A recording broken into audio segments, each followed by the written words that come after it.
नमस्कार RT academy रे आपण मानकु स्वागत पिलामाने आज आम ए भिडियो रे नेताजी जयंती उपरे सुंदर एवं संक्षिप्त ओडिया भाषण टी लेखिबा। ठीक अछि पिलामाने, तेबे भिडियो टी को लाइक कर दबो एवं सांग मानक सहित शेयर करनबो। सम्माननीय सभापति महोदय, ज्ञान गुण रे गरियान तथा नीति आदर्श रे गढ़ा मोर पूज्य गुरुजी और गुरुमावृंद, उपस्थित विचारक मंडली एवं मोर प्रतियोगी बंधुगण, महान विप्लवी नेताजी सुभाष चंद्र बोस का जन्म जयंती रे मते किछि कहिबार सुजोग प्रदान करिथिबारु म आपण समस्त को धन्यवाद जनाउछि। ओडिशार कटक जिले रे 1897 मसीहा जनवरी मास 23 तारिख रे नेताजी सुभाष चंद्र बोस जन्मग्रहण करथिले। तांको पितांको नाम थिला जानकीनाथ बोस और मातांको नाम थिला प्रभावती देवी। से जणे मेधावी छात्र थिले।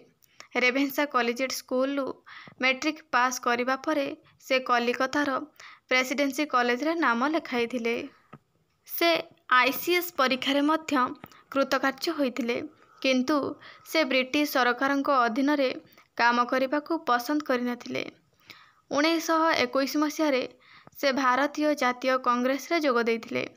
तांकर अग्निवर्षी भाषण और लड़ुआ आभिमुख्य पाई गोरा सरकार तांको डरुथिले।